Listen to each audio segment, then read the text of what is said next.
कौन देना sir?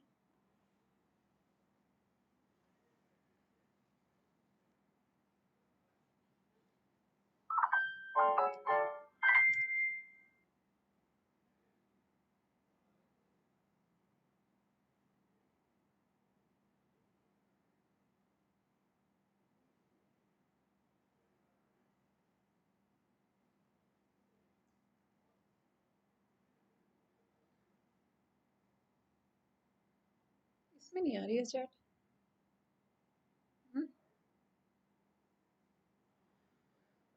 Good evening बच्चों, good evening, good evening.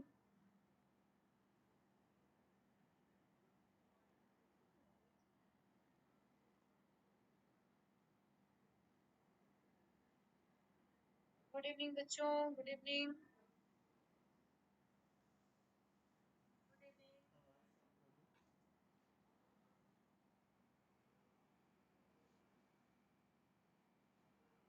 Good afternoon. यहाँ क्या चैट कहाँ गया? ये क्यों नहीं दिख रहा है?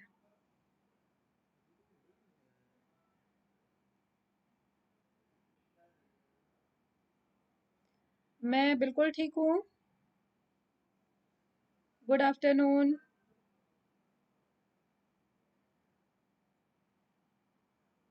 गुड आफ्टरनून बच्चों। ऋतिक प्रणाम। चलिए, क्लास 50 से ज़्यादा बच्चे अब जुड़ चुके हैं और आज की क्लास मैं वहीं से शुरू करती हूँ जहाँ पर कल छोड़ा था। कल आप लोगों को बहुत इम्पोर्टेंट टॉपिक शुरू किया था, जैसा आपको बताया था। वॉइस लो है मैडम, वॉइस लो है क्यों भाई? वॉइस लो क्यों है? वॉइस तो ठीक है बच्चे। अंकुर प्रणाम, मोहित प्रणाम सभी को। और नमस्कार। शुरू करते हैं आज की क्लास। काफी बच्चे अब जुड़ चुके हैं, नियरली 60 बच्चे। मैं बिल्कुल ठीक हूँ सुनील। नमस्ते। इतनी सारी आगे जलाने की क्या जरूरत थी भाई सोनू यादव? नमस्ते नमस्ते सभी को। तो कल हाँ ठीक है, बिल्कुल ठीक है ना? वॉइस बिल्कुल क्लियर है बच्चों? ठीक है, ठीक है, ठीक है। गुड आफ्टरनून राजा। प्रणाम रौनक प्रजापति। तो बच्चों, कल जो हमने क्लास ली थी जिसमें आपका जो टॉपिक था वो था इंक्लूसिव एंड सस्टेनेबल डेवलपमेंट, है ना? बहुत इंपॉर्टेंट टॉपिक था और आपको कल इसकी इम्पोर्टेंस बताई थी कि कितने सारे प्रश्न बहुत सारे एग्जाम्स में आते हैं। बैंकिंग में बहुत सारे एग्जाम्स इससे रिलेटेड आते हैं, बैंकिंग में बहुत सारे क्वेश्चन इससे रिलेटेड आते हैं। हेलो नमस्ते सभी बच्चों को प्रणाम। बिल्कुल ठीक है ऋतिक। तो जब आपको शुरू किया था तो ये बोला था कि जो डेवलपमेंट का ये बहुत इंपॉर्टेंट पार्ट है, इंक्लूसिव एंड सस्टेनेबल डेवलपमेंट, इसको हम दो भाग में बांट करके पढ़ेंगे। भले ही थोड़ा समय ज्यादा लगे, लेकिन जो इम्पोर्टेंट टॉपिक्स हैं इसके, जो अक्सर बहुत सारी प्रतियोगी परीक्षाओं में पूछे जाते हैं, ये बिल्कुल क्लियर होने चाहिए, तभी आप इनका अच्छे से जवाब दे पाओगे। तो इसीलिए इसे दो भागों में बांटा था। एक शॉर्ट में, बहुत शॉर्ट में, 2 लाइन में रिकैप लेते हैं इसका। दो भागों में बांटा था ना, इंक्लूसिव एंड सस्टेनेबल डेवलपमेंट, जिसका सबसे पहला पार्ट अभी मैंने शुरू किया था इंक्लूसिव डेवलपमेंट का।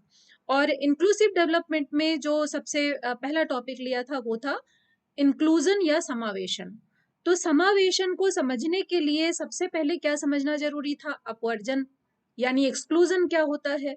उसके बाद फिर आपने क्या समझा था कि कौन कौन से वर्ग ऐसे हैं, कौन कौन सी क्लास ऐसी है जो वास्तव में समाज में हाशिए पर है ना, मार्जिन पर है, जिसको हम मार्जिनलाइज्ड क्लास कहते हैं। तो वो सारे ग्रुप्स को पहचानना। ओके सोनू, ये बच्चे एडवाइस वगैरह तो बाद में देंगे, अभी पूरा ध्यान लगाओ क्लास पर, नहीं तो बहुत समय निकल जाता है और टॉपिक पूरा नहीं हो पाता, ठीक है? ये सारी चीजें हम जो इस तरह की पर्टिकुलर पर्सनल चीजें हैं कि पढ़ाई कैसे करें, और ये सारी चीजें फिर हम किसी और क्लास में अच्छे से डिस्कस करेंगे। बहुत इंपॉर्टेंट टॉपिक है फाइनेंशियल इंक्लूजन का, जो मैं आज पढ़ाना चाहती हूँ आपको। तो ये सारी चीजें कल डिस्कस की थी और इसमें ये भी डिस्कस किया था कि एक्सक्लूजन क्या है, एक्सक्लूडेड वर्ग कौन कौन से हैं, उनको कैसे दोबारा से मेन स्ट्रीम में जोड़ा जाए। तो पहले इन सारे एक्सक्लूडेड क्लास को यानी अपवर्जित वर्ग को जो कहीं ना कहीं किसी न किसी आधार पर, चाहे भाषा के आधार पर, चाहे लिंग के आधार पर, अपना जो पूरा जो उनको रिसोर्सेस पर जो उनकी एक्सेस है वो पूरी तरह से नहीं हो पाई है, चाहे ना तमाम असमानताएं उनमें थी। और ये सारी चीजें कल हमने पढ़ी और फिर ये पढ़ा कि इन सबको किस तरह से इनको समाज के मुख्य धारा में लाने की आवश्यकता है। सामाजिक समावेशन, हाँ, सामाजिक समावेशन आसिफ अंसारी नहीं समझ में आया। तो बच्चों, सामाजिक समावेशन यानी सोशल इंक्लूजन जो कल पढ़ाया था, यानी समाज के जो विभिन्न वर्ग हैं, जो समाज की मुख्य धारा से बाहर हैं, उनको समाज की मुख्य धारा में कैसे दोबारा जोड़ा जाए, यानी जो विविधताएं हैं उन विविधताओं को उसी तरह से बरकरार रखते हुए कैसे वापस से जो लिंकेजेस हैं, जो बंधन है, उनको किस तरह से स्ट्रॉन्ग किया जाए, जिससे जो वंचित वर्ग है, जो अपवर्जित वर्ग है, उसको दोबारा से पूरे समाज को एक साथ कैसे इंक्लूड किया जाए। ये सारी चीजें कल हमने पढ़ी थी। आज इसका दूसरा पार्ट कल थोड़ा शुरू कर दिया था। जो समावेशन का 2 पार्ट था, आपको बताया था कि समावेशन में 3 चीजें हैं, सामाजिक समावेशन, वित्तीय समावेशन और राजनीतिक समावेशन, जिसमें मैंने से कहा था कि मैं आपको 2 भाग पढ़ाऊंगी, जिसमें से सबसे पहला सामाजिक समावेशन कल आपको मैं पढ़ा चुकी हूँ। आज दूसरा भाग है वित्तीय समावेशन का। बहुत बहुत बहुत इम्पॉर्टेंट है वित्तीय समावेशन, क्योंकि यूपीएससी में तो आता ही है, बहुत इम्पॉर्टेंट ही है। साथ में जो बैंकिंग के एग्जाम होते हैं, और बैंकिंग, अगर बैंक के तमाम तरह के अगर आप एग्जाम देते हो, कंपटीशन में पार्टिसिपेट करते हो, तो उनके लिए भी ये बहुत इम्पॉर्टेंट है, क्योंकि बहुत सारे प्रश्न इससे रिलेटेड पूछे जाते हैं। तो कल आपको थोड़ा सा इसके बारे में बताया था कि वित्तीय समावेशन क्या होता है। आज एक छोटा सा रिकैप लेके फिर आगे बढ़ते हैं इसमें कि वित्तीय समावेशन क्या है, क्योंकि बहुत सारा ऐसा ग्रुप भी है, चाहे वो आय के कारण या जानकारी ना होने के कारण या फाइनेंशियल लिटरेसी ना होने के कारण, तमाम तरह की जो स्थितियां रही हैं, चाहे वो सामाजिक रही हो, चाहे वो राजनीतिक रही हो, इन सब के कारण एक ग्रुप ऐसा है जो सामाजिक एक्सक्लूजन के साथ साथ फाइनेंशियल एक्सक्लूजन में भी वो सफर कर रहा है। और उसके लिए बहुत जरूरी है कि जो फाइनेंशियल डेवलपमेंट है, जो आर्थिक क्षेत्र का विकास है, उसमें अगर पूरे देश का हर वर्ग अगर सम्मिलित नहीं होता, तो विकास का पूरा लाभ उसको नहीं मिल पाता। तो कल आपको तमाम सारी डेफिनेशंस बताई थी फाइनेंशियल इंक्लूजन की, जिसमें आपको बताया था कि वित्तीय समावेशन क्या है, एक ऐसा रास्ता है जिसमें हर व्यक्ति, समाज में रहने वाला हर व्यक्ति फॉर्मली उसमें इंक्लूड हो। जो आर्थिक गतिविधियां होती हैं उसमें वो अनौपचारिक रूप से नहीं, अनौपचारिक रूप से तो हर व्यक्ति शामिल होता ही होता है आर्थिक गतिविधि में, क्योंकि सभी करते हैं आर्थिक गतिविधि। लेकिन औपचारिक रूप से अगर व्यक्ति, समाज का हर व्यक्ति, देश का हर व्यक्ति अगर उस आर्थिक गतिविधि में औपचारिक रूप से फॉर्मली अगर शामिल हो जाता है, तो तभी वित्तीय समावेशन का जो उद्देश्य है वो पूरा हो पाता है। तो ये भी बताया था कि इसका जो मुख्य उद्देश्य है वो क्या है, कि जो जितने भी व्यक्ति हैं, चाहे वो बिल्कुल लास्ट में खड़ा हो, क्योंकि जैसे प्रधानमंत्री जी का एक वाक्य है ना कि सबका साथ सबका विकास, तो विकास का जो लाभ है वो अंतिम छोर पर अंतिम जो अपवर्जित वर्ग के लोग हैं उन सबको मिले, और कोई भी व्यक्ति ऐसा ना रहे जिसे आर्थिक विकास का लाभ ना मिल पाए, सभी को उसका लाभ मिले। उसके लिए तमाम सारे प्रयास तमाम सरकारों के द्वारा किए गए हैं, और अभी काफी प्रयास किया जा रहा है 2014 के बाद से। बहुत युद्ध स्तर पर हम कह सकते हैं कि फाइनेंशियल इंक्लूजन के लिए एक मिशन की तरह इसको चलाया गया, और इसमें कोशिश की गई कि मुख्य धारा के सारे लोग शामिल हों। जो इसका मुख्य उद्देश्य था, जो आपको कल बताया था, वो बहुत शॉर्ट में यहाँ पर आपको मेंशन कर रही हूँ कि जो निर्धन व्यक्ति है वो बचत करने के लिए प्रोत्साहित हो, जितना भी उसको प्राप्त होता है, चाहे उसको थोड़ी आय मिली, जितनी भी हो, उसमें से बचत वो करे, लेकिन इस बचत को अर्थव्यवस्था का जो औपचारिक गति है यानी उसे बैंक तक ले जाया जाए, उसकी बचत को बैंक तक ले जाया जाए। और जो तमाम तरह के फाइनेंशियल प्रोडक्ट हैं उसमें वो उसको निवेशित कर सके, कुछ भी ना कर पाए तो कम से कम उसकी जो 2 रुपए 5 रुपए 10 रुपए की बचत है वो कम से कम उसके खाते में जमा हो, क्योंकि अगर ऐसा होता है तभी वो औपचारिक रूप से आर्थिक गतिविधियों में भाग ले सकता है। और अगर व्यक्ति इस तरह से औपचारिक गति अर्थव्यवस्था की गति में सम्मिलित होता है तो उससे उसे बहुत लाभ भी होता है। इसीलिए उसको प्रोत्साहित किया जा रहा है हर व्यक्ति को कि भले ही उसकी आय बहुत ज्यादा ना हो लेकिन हर व्यक्ति के पास अगर अपना खाता होता है तो वो इसमें अगर सम्मिलित होता है तो वो जरूरत पड़ने पर अपना पैसा अगर वो वहां जमा कर रहा है तो आवश्यकता पड़ने पर वो उधार भी ले सकता है। ध्यान देने वाली बात यह है कि फाइनेंशियल इंक्लूजन की जो अवधारणा थी, जो आरंभ था, वो तो आजादी के बाद ही शुरू हो गया था। क्योंकि जब आपको एग्रीकल्चर सेक्टर पढ़ा रहे थे तब भी आपको बताया था, या भूमि सुधार पढ़ाया था तब भी बताया था कि साहूकारों और महाजनों की जो ऋण देने की व्यवस्था थी वो बहुत ही खराब थी, जिसमें व्यक्ति उलझ कर रह जाता था और ऋण के जाल से कभी मुक्त नहीं हो पाता था। तो औपचारिक माध्यमों में व्यक्ति को सम्मिलित करने का जो प्रयास किया गया वो उस मोटिव को भी ध्यान में रख के किया गया कि जो अनौपचारिक क्षेत्र है, कल ये भी आपको बताया था कि जो अनौपचारिक बैंकिंग सेक्टर हैं जिसमें साहूकार महाजन आते हैं, इन सब के जाल से मुक्ति दिलाना भी एक बड़ा उद्देश्य था। क्योंकि जनरली अगर ये साहूकार महाजन रजिस्टर्ड नहीं होते तो वो गैर बैंकिंग सेक्टर में उनका जो आर्थिक गतिविधियां हैं वो भी उसमें इंक्लूड नहीं हो पाती हैं।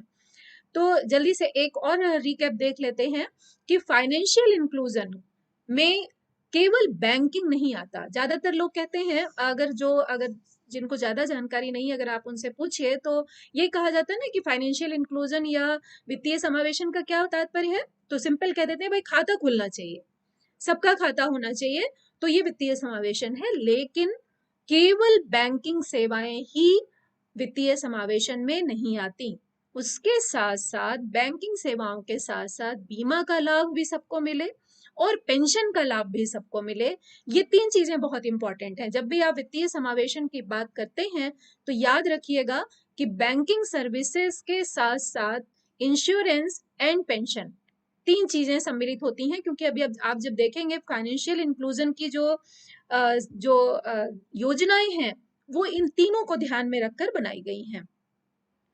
और दूसरा फायदा ये होता है, कल भी बताया था आपको ये, कि जब फाइनेंशियल इंक्लूजन अगर किया जा रहा है तो उसका एक बड़ा उद्देश्य ये भी है कि जो तमाम तरह की सब्सिडी मिलती है लोगों को, जैसे उज्ज्वला योजना में मिलती है गैस पर, फर्टिलाइजर पे, तमाम तरह की सब्सिडी सरकार देती है। इसके अलावा तमाम तरह की हस्तांतरण भुगतान सरकार करती है, तमाम तरह पेंशन योजनाओं के द्वारा सरकार, कल्याणकारी कार्यक्रमों के द्वारा सरकार बहुत सारा धन ट्रांसफर करती है, हस्तांतरण भुगतान करती है, ट्रांसफर पेमेंट करती है लोगों को जिनको उसकी आवश्यकता होती है। जैसे किसानों को, सपोज करिए किसानों के लिए जो योजना आई जिसमें उन्हें 6,000 रुपए देने की बात की गई, तो ये सारे जो सरकार जितने तरह के हस्तांतरण भुगतान करती है वो खाते के माध्यम से हो, बीच में बिचौलिए ना हो। ये एक बड़ा उद्देश्य था फाइनेंशियल इंक्लूजन का, जिससे सीधे जो लाभ है इस तरह की योजनाओं का वो बेनिफिशियरी को या जो लाभ प्राप्त करता है उसको प्राप्त हो सके। तो अगर इन शॉर्ट कहें तो फाइनेंशियल इंक्लूजन क्या है? फाइनेंशियल सर्विसेज जितनी हैं उन सबको पहुंचाने का प्रयास, हर व्यक्ति तक, समाज के हर व्यक्ति तक पहुंचाने का प्रयास। और इसमें क्या शामिल है, कल आपको ये बता चुकी हूं मैं सारी चीजें।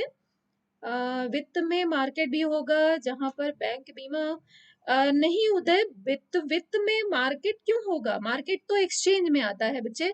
वित्त में बैंक जो है वो मार्केट के लिए एक मीडिएटर की भूमिका निभाता है।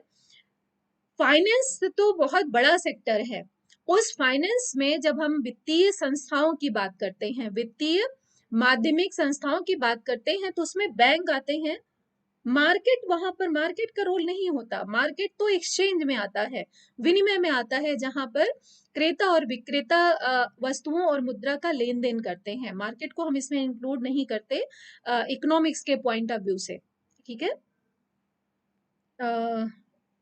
बीमा, बैंक, बीमा और पेंशन आदि आते हैं। डीबीटी, डायरेक्ट, खैर, बैंक खाते, आप मुद्रा और कैपिटल, मुद्रा और कैपिटल क्या मतलब है इसका?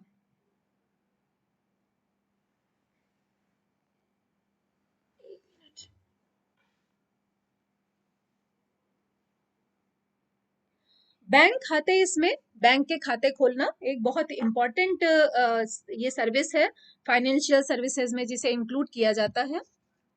एक मिनट में ऐसा जरा ठीक कर लूं।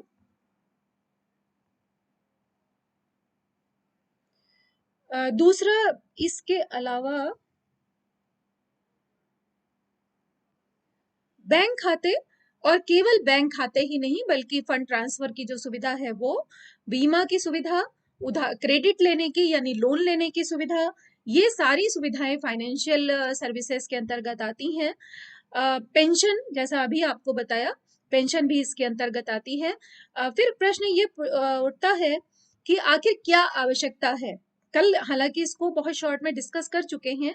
तो कल आपको बताया था कि फॉर्मल बैंकिंग में देश के सभी लोग, विशेष रूप से जो ऐसे लोग हैं जो बैंकिंग सेक्टर से बिल्कुल जिनका परिचय नहीं है, वो इसको ज्वाइन करें, इनफॉर्मल बैंकिंग को छोड़ें और औपचारिक क्षेत्र में वो शामिल हों। क्यों? इसका रीजन ये था कि जो अनौपचारिक बैंकिंग का ढांचा है वो लीगल सिस्टम से जुड़ा नहीं होता, इसीलिए किसी प्रकार का कोई विवाद जो है उसको हल होने की संभावना नहीं होती।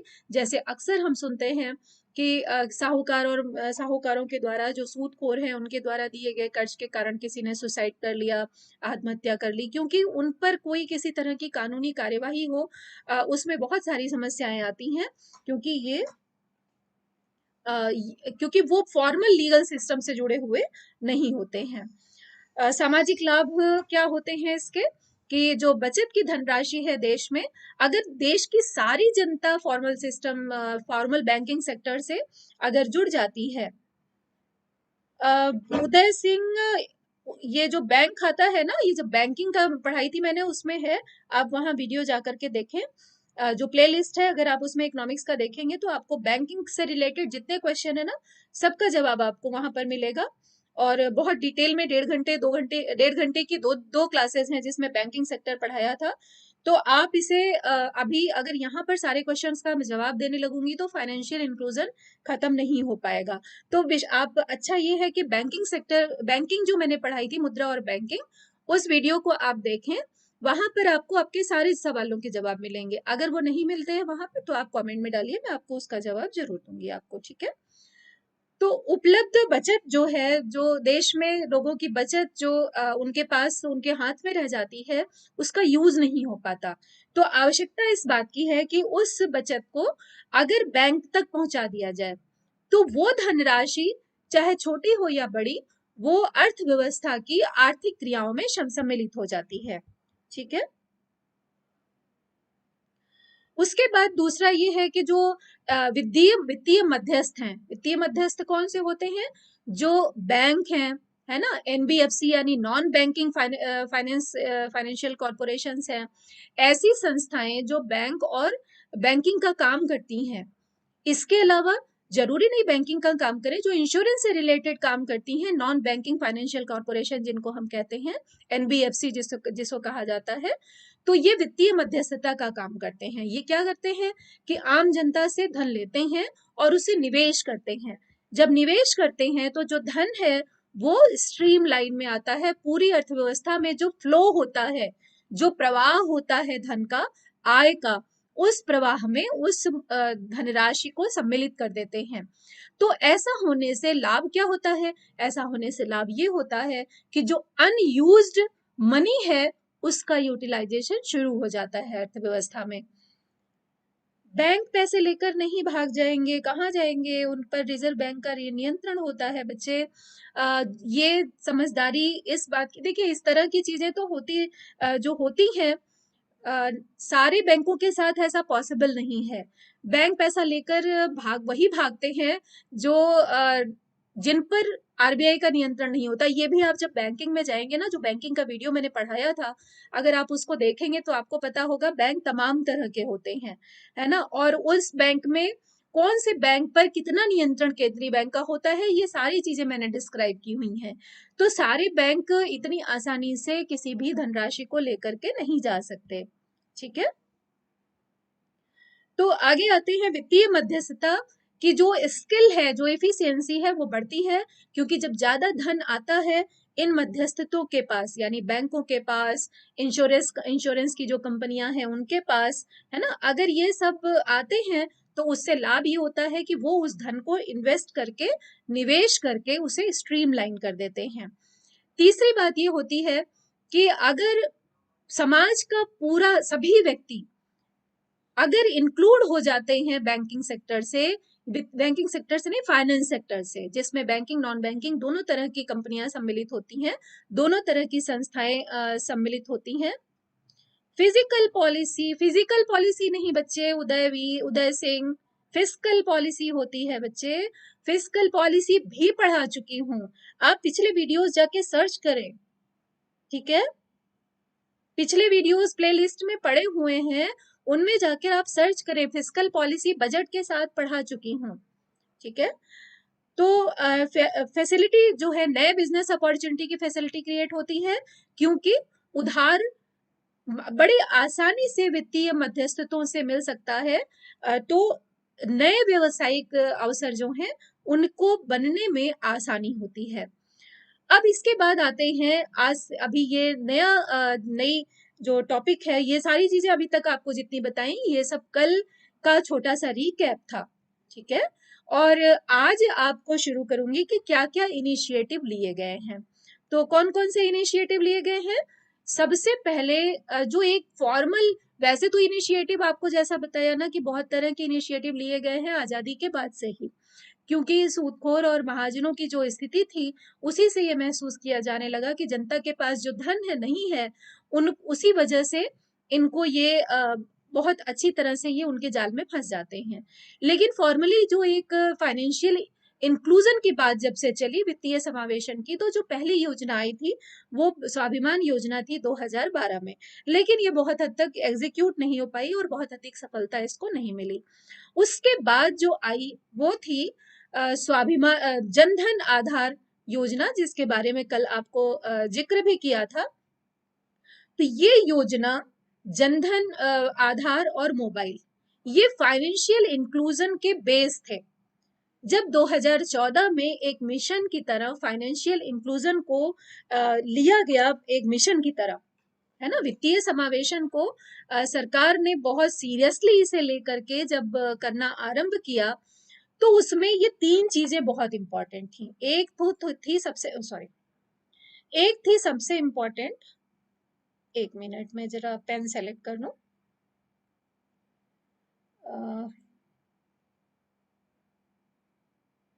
एक थी, क्यों सेलेक्ट नहीं हो रहा है भाई, हाँ। तो इसमें एक तो जनधन योजना थी, प्रधानमंत्री जनधन योजना, जिसके बारे में अभी आगे बात करेंगे। दूसरी एक बहुत इंपॉर्टेंट बात थी, आधार से खातों को लिंक करना।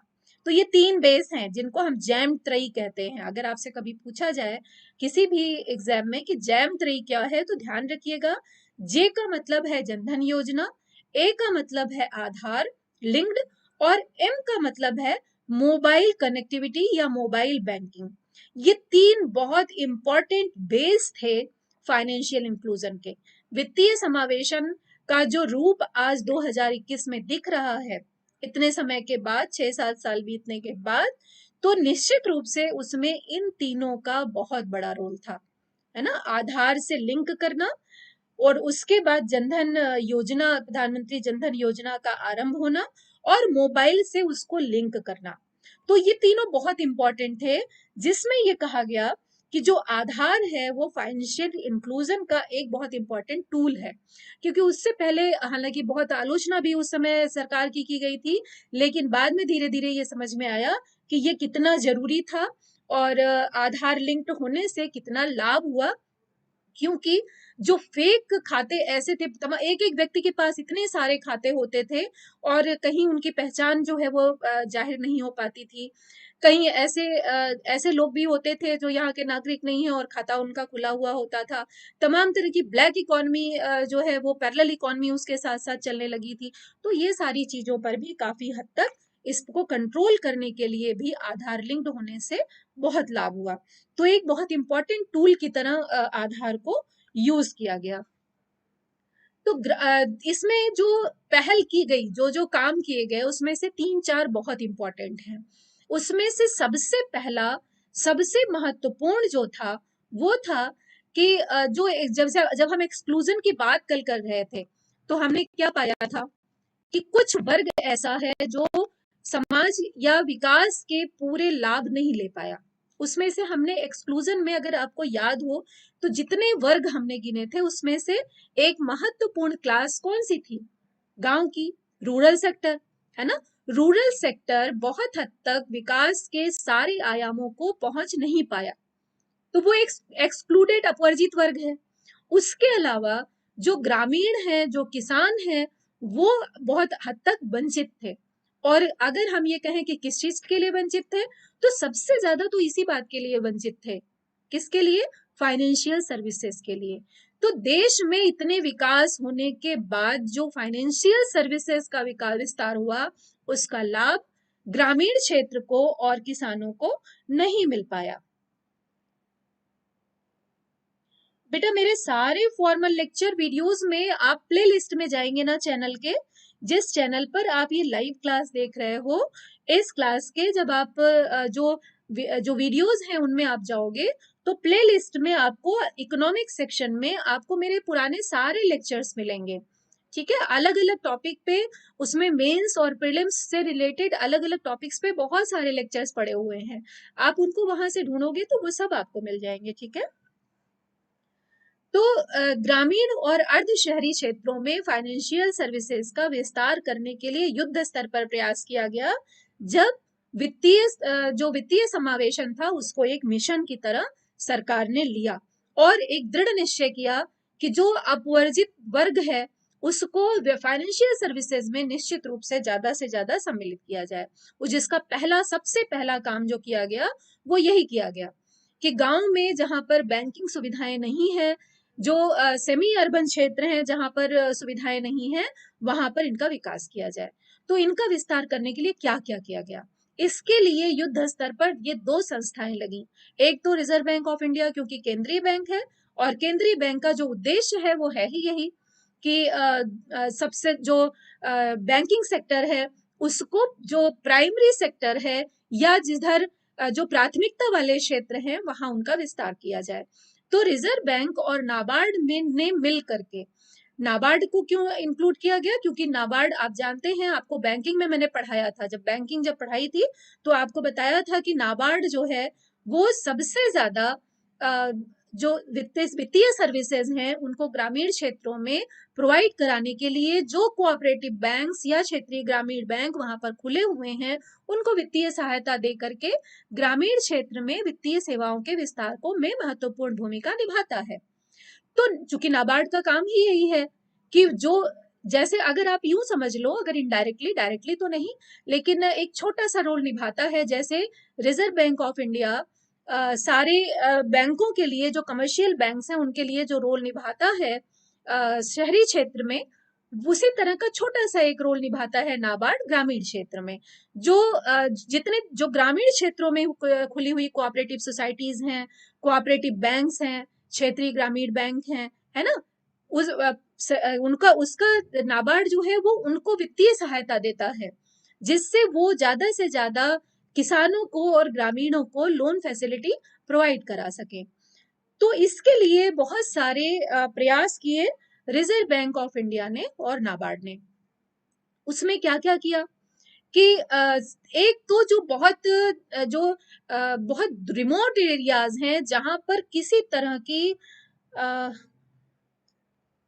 Good afternoon Raja Tushar, zero balance bank account can be also अभी यस, जीरो बैलेंस अकाउंट अभी आगे चल रही हूँ तुषार, अभी आगे वो सारी चीजें बता रही हूँ मैं आपको, फाइनेंशियल इंक्लूजन क्या है में क्या क्या चीजें हैं। ठीक है, नमस्कार कुलिंदर, कोई बात नहीं राजा। तो इसके बाद किसान क्रेडिट कार्ड इशू करना, जिससे किसानों को आसानी हो सके लोन लेने में, या अगर क्रेडिट पर वो कोई चीज ले रहे हैं, खाद ले रहे हैं, सिंचाई कर रहे हैं, तो किसान क्रेडिट कार्ड की सुविधा के द्वारा वो इसको आगे बढ़ा सकें। तो बैंक की शाखाएं खोलना, है ना, दूर दराज के इलाकों में रिमोट एरिया को ढूंढना जहां पर कोई फैसिलिटी नहीं है किसी तरह की, वो सारी चीजें उसमें उसको खोजना और फिर वहां पर उसको विस्तार करना शाखाओं के द्वारा। दूसरा एक बहुत इंपॉर्टेंट काम किया गया भारतीय रिजर्व बैंक और नाबार्ड के द्वारा, कि जो सेल्फ हेल्प ग्रुप्स हैं उनको बैंक के साथ लिंक कर दिया जाए। जिससे लाभ क्या होगा, जो सेल्फ हेल्प ग्रुप हैं अगर वो बैंकों के साथ जुड़ करके छोटे छोटे काम शुरू करते हैं, तो एक तो उन्हें लाभ मिलेगा फाइनेंस का, दूसरा बैंक उन्हें फाइनेंस करेगा, उससे उन्हें लाभ मिलेगा।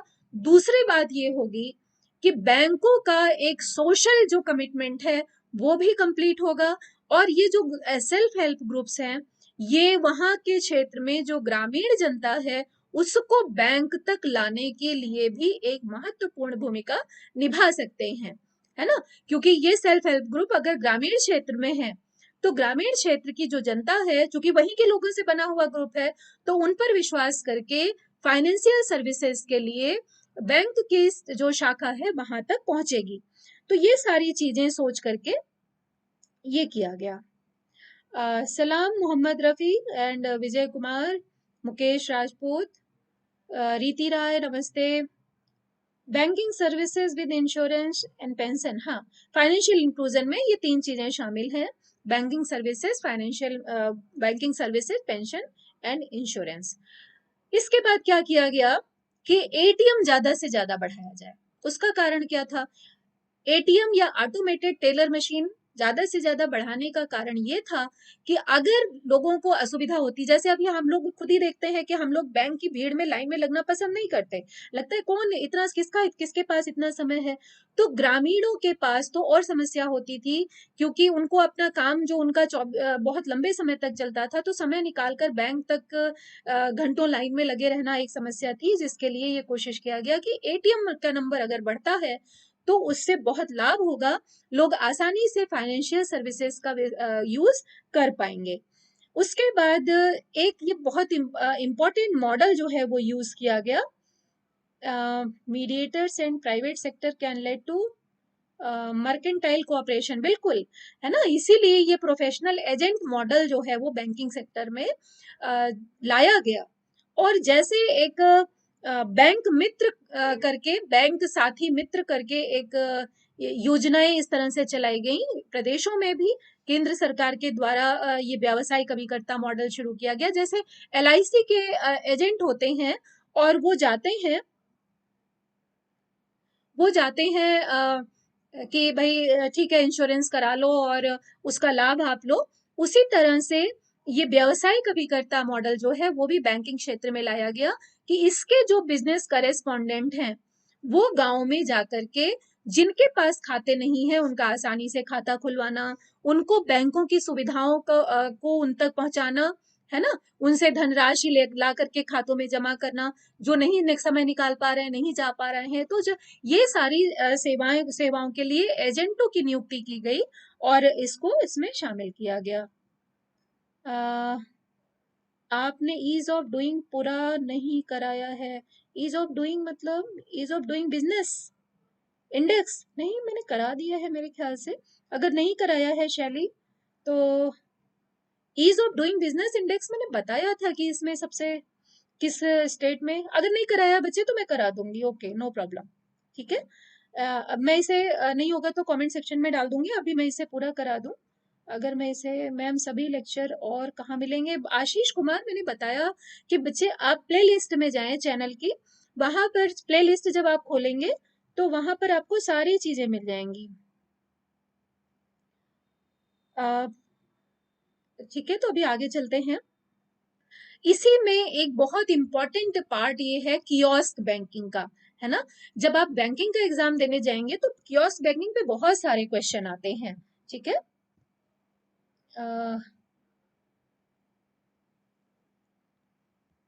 कियोस्क बैंकिंग, कियोस्क बैंकिंग क्या है पहले तो इसे समझते हैं।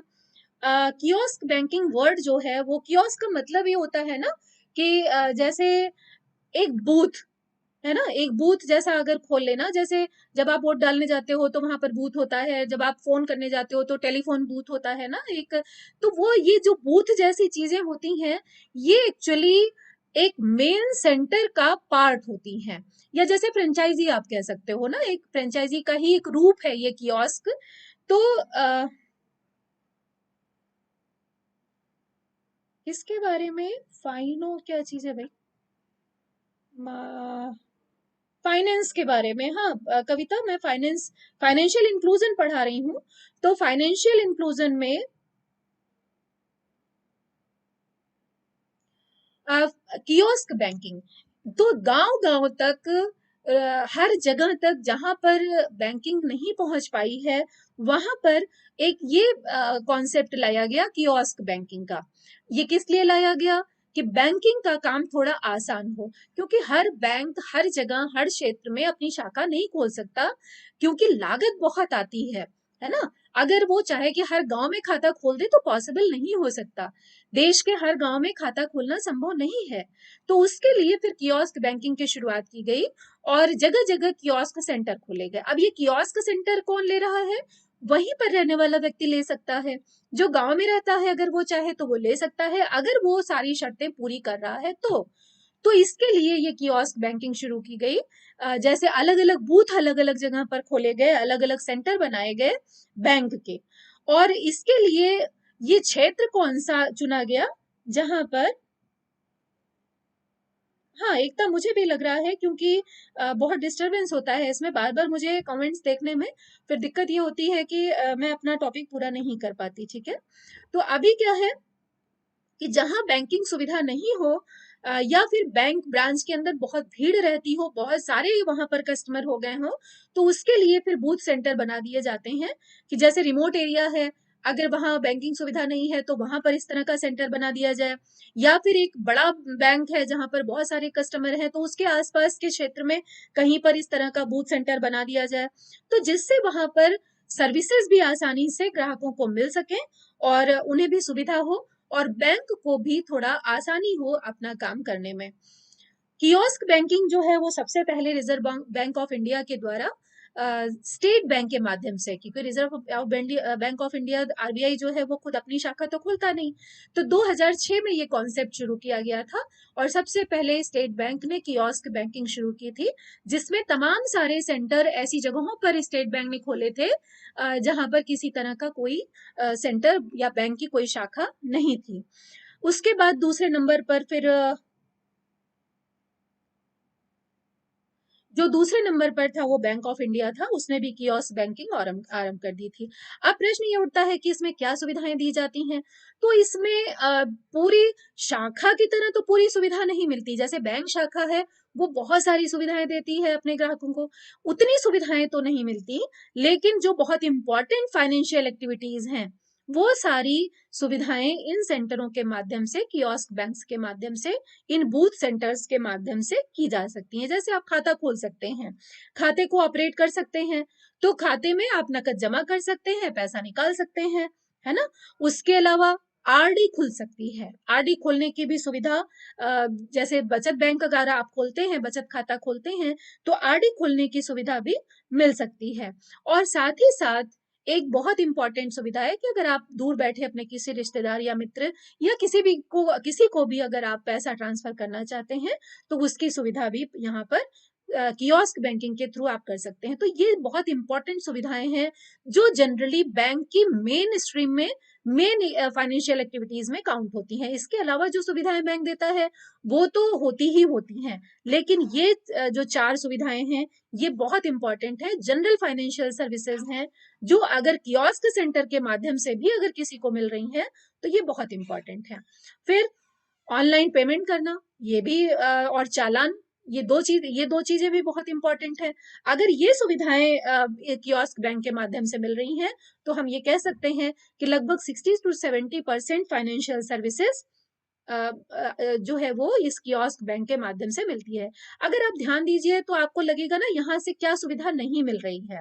क्वेश्चन पूछा गया है क्या सुविधा नहीं मिल रही है। एक बड़ी इंपॉर्टेंट सुविधा क्रेडिट लेने की, यानी उधार लेने की, है ना। ये सुविधा जो है वो कियोस्क बैंकिंग के माध्यम से नहीं मिल पाती है।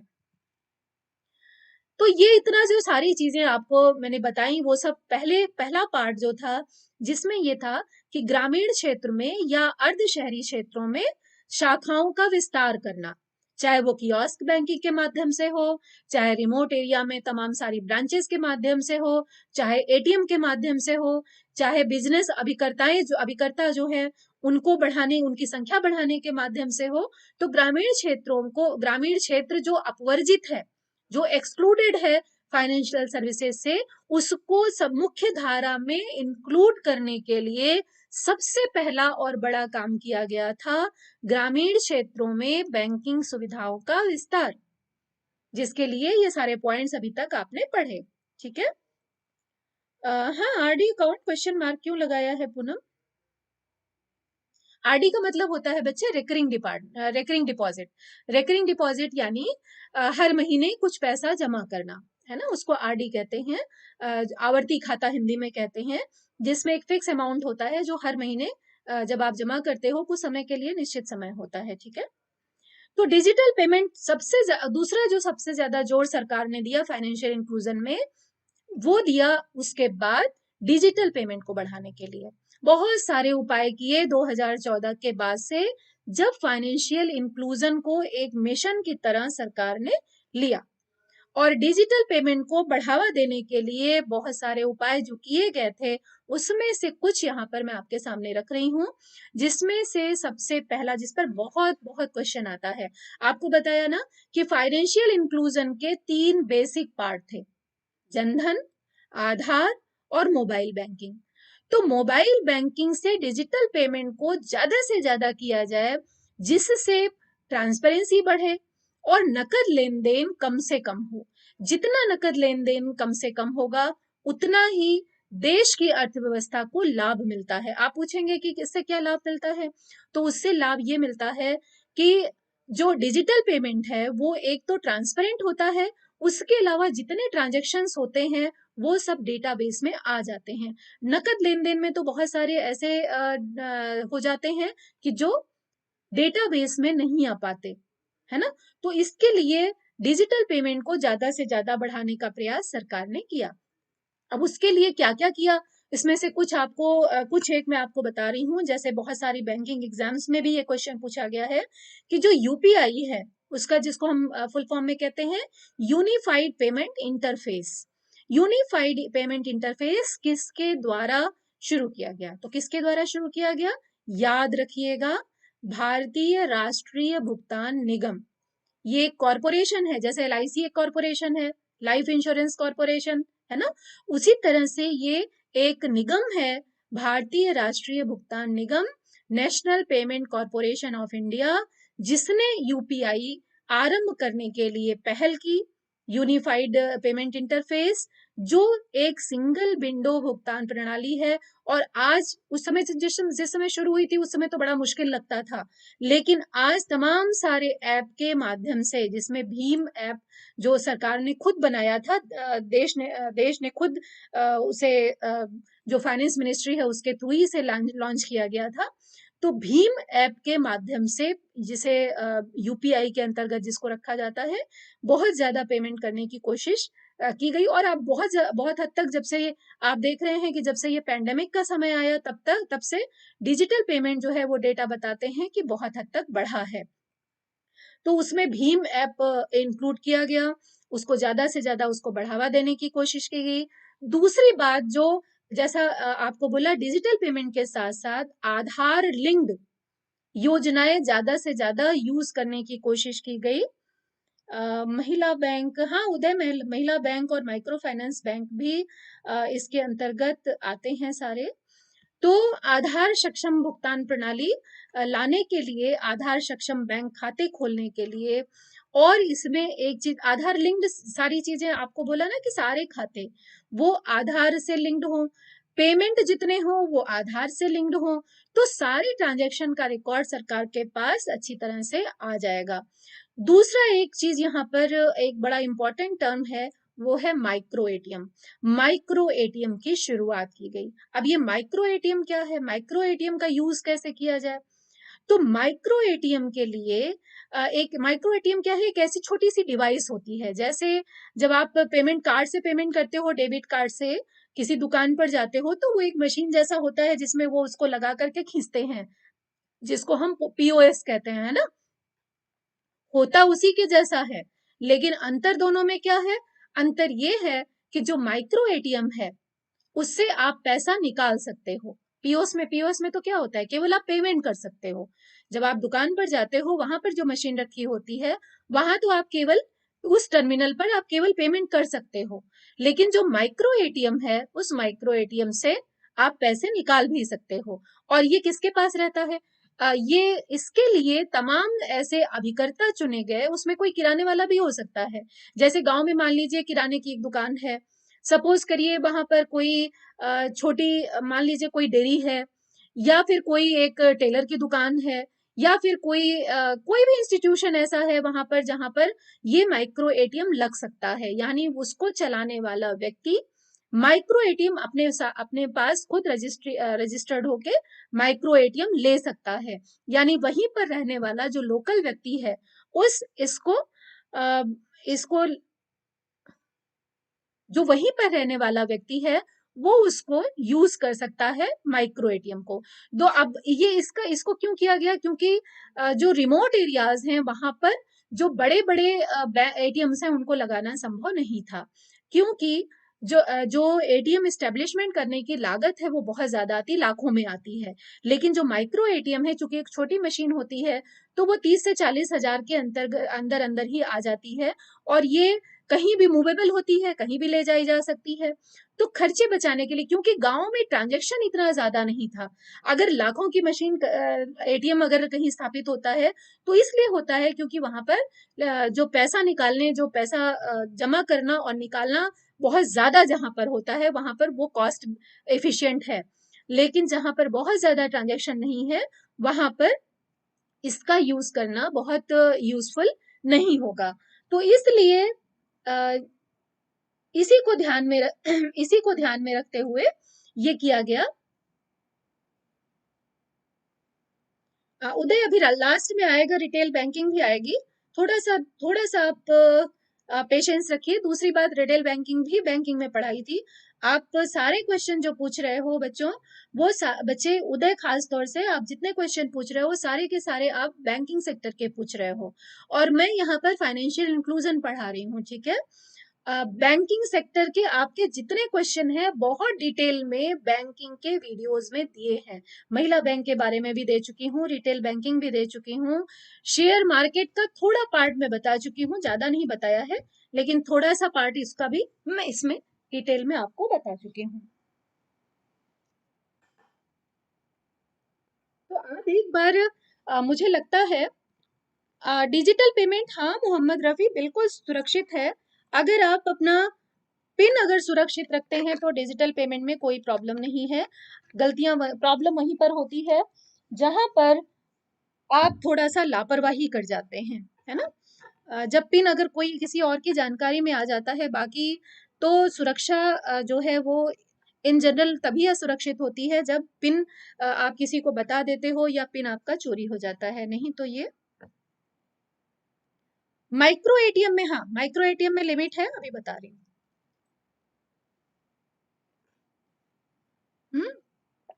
माइक्रो एटीएम में जो लिमिट है वो 10,000 की है।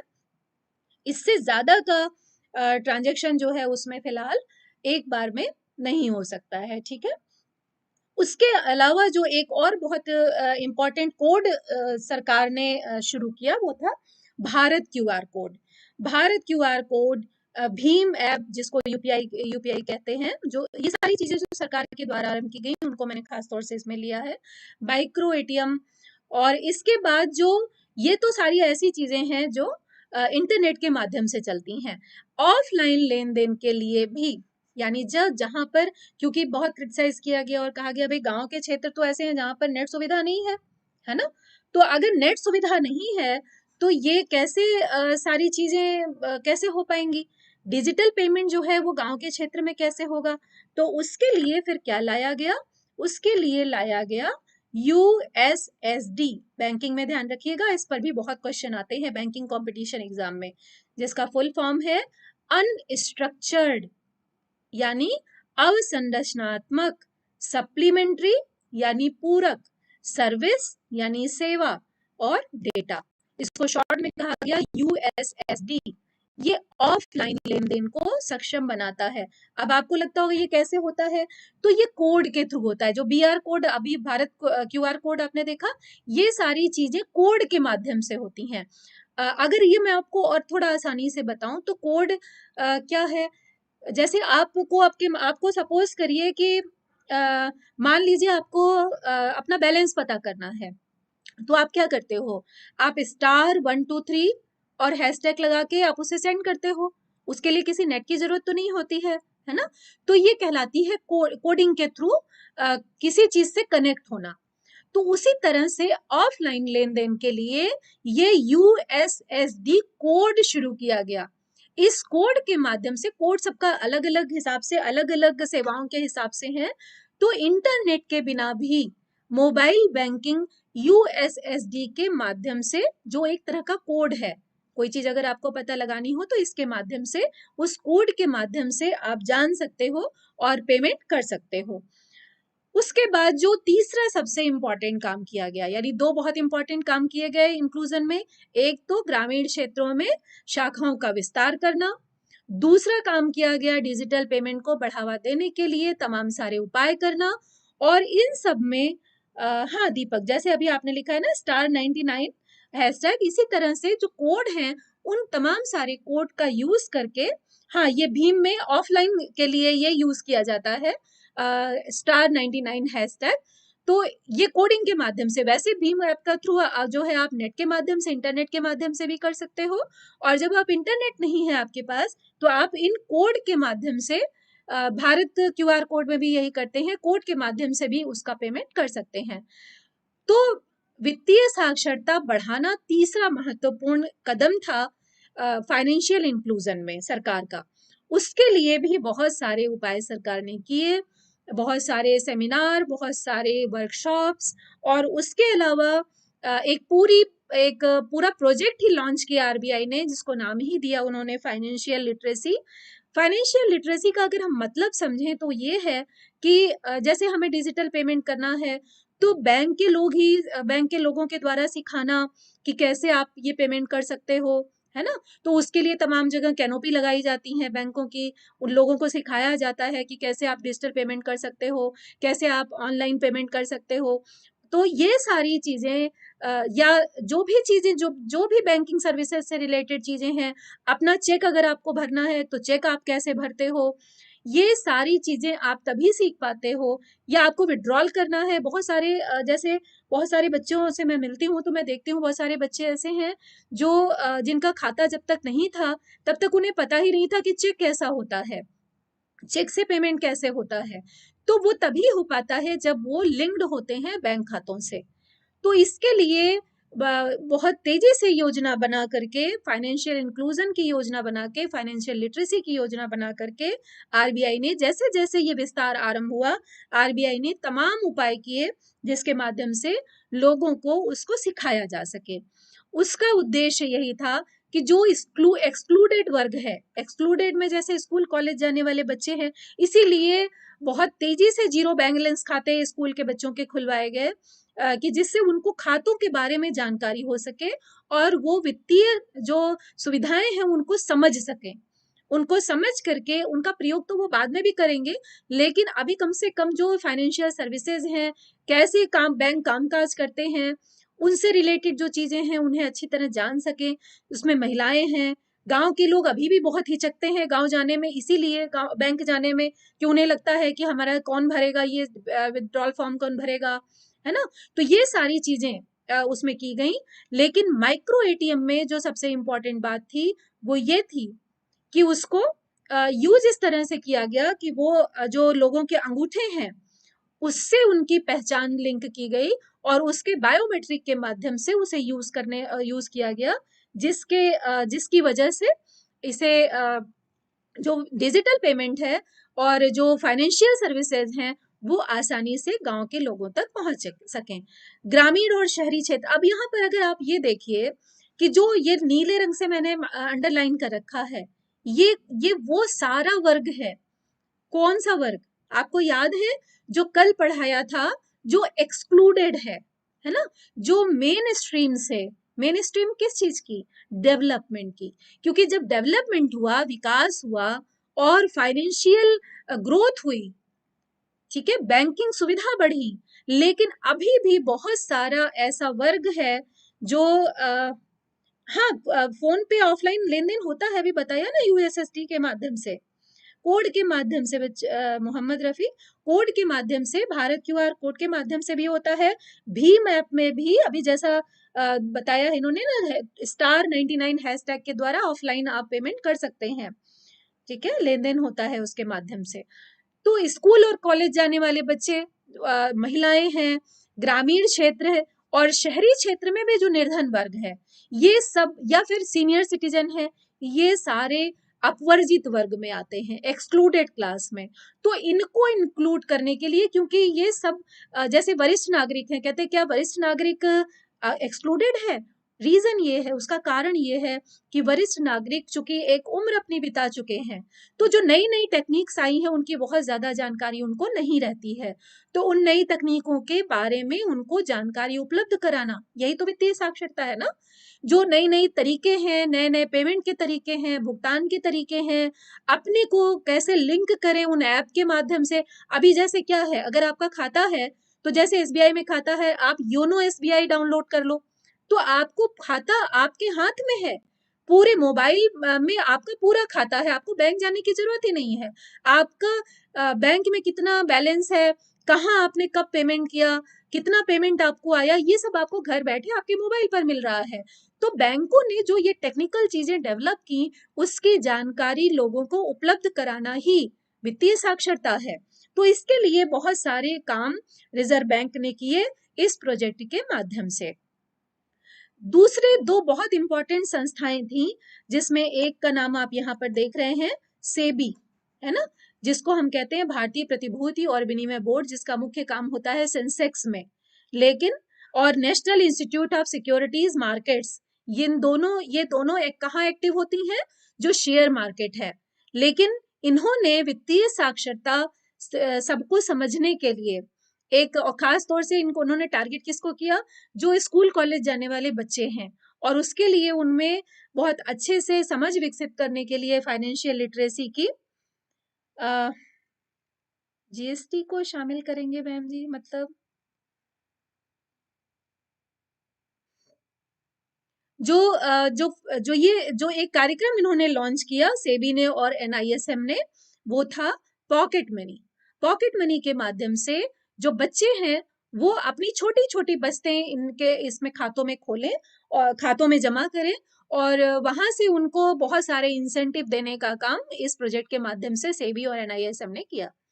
उसके बाद फिर फाइनेंशियल इंक्लूजन में जो एक्सक्लूडेड क्लास है उसको मेन स्ट्रीम में लाना, आपको याद है कल बताया था कि उनको मेन स्ट्रीम में लाना ही तो समावेशन है ना।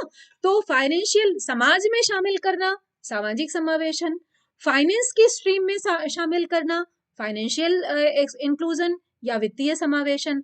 तो इसमें जो एक्सक्लूडेड क्लास है, जिसमें से एक कौन है, निर्धन व्यक्ति और ऐसे लोग जो अनकनेक्टेड हैं। किससे अनकनेक्टेड हैं, जो विकास के तमाम सारी लिंक्ड हैं उनसे अनकनेक्टेड हैं, वो जुड़ ही नहीं पाए हैं। जैसे तमाम सारी जनजातियां हैं, बहुत सारा ऐसा वर्ग है जो बैंकों तक, जिसने कभी बैंक देखा ही नहीं है कि बैंक कोई चीज होती है। तो इस तरह के जो वर्ग हैं, इनको भी ज्यादा से कैसे इंक्लूड किया जाए, ये एक बड़ा टारगेट है। इसके लिए बहुत सारी योजनाएं सरकार ने शुरू की। एक एक करके हम देखेंगे कि कौन कौन सी योजनाएं उसमें सम्मिलित थी। तो इसमें सबसे पहला जो सबसे बड़ा नाम है वो है प्रधानमंत्री जन धन योजना। ठीक है, प्रधानमंत्री जन धन योजना सबसे पहली प्रमुख योजना, जिसको मैंने आपको बताया था जैम त्रयी में सबसे इंपॉर्टेंट रोल निभाता है प्रधानमंत्री जन धन योजना। आगे मैं बताऊंगी कि कब ये इनका शॉर्ट में परिचय दूंगी, बहुत ज्यादा डिटेल में नहीं करूंगी। लेकिन चूंकि ये सारी योजनाएं फाइनेंशियल इंक्लूजन से रिलेटेड हैं, तो इनके बारे में बहुत शॉर्ट शॉर्ट में कि कब शुरू हुई और क्या उद्देश्य था, ये मैं जल्दी से जल्दी आपको कराने की कोशिश करूंगी। तो प्रधानमंत्री मुद्रा योजना दूसरी बहुत इंपॉर्टेंट योजना थी। स्टैंड अप इंडिया योजना फाइनेंशियल इंक्लूजन की बहुत इंपॉर्टेंट योजना थी। प्रधानमंत्री जीवन ज्योति बीमा योजना, प्रधानमंत्री सुरक्षा बीमा योजना, अटल पेंशन योजना, ये सारी बहुत इंपॉर्टेंट योजनाएं थी जो फाइनेंशियल इंक्लूजन को या वित्तीय समावेशन को ध्यान में रखते हुए सरकार ने आरंभ की, जिसकी वजह से जो जो भी एक्सक्लूडेड क्लास है वो इसमें शामिल हो पाए, ऐसा विचार करके। बहुत शॉर्ट में देखेंगे कि प्रधानमंत्री जनधन योजना क्या थी। ठीक है, तो प्रधानमंत्री जनधन योजना एक मिशन की तरह से, अभी जैसा आपको बताया कि एक मिशन के तौर पर इसे लिया गया।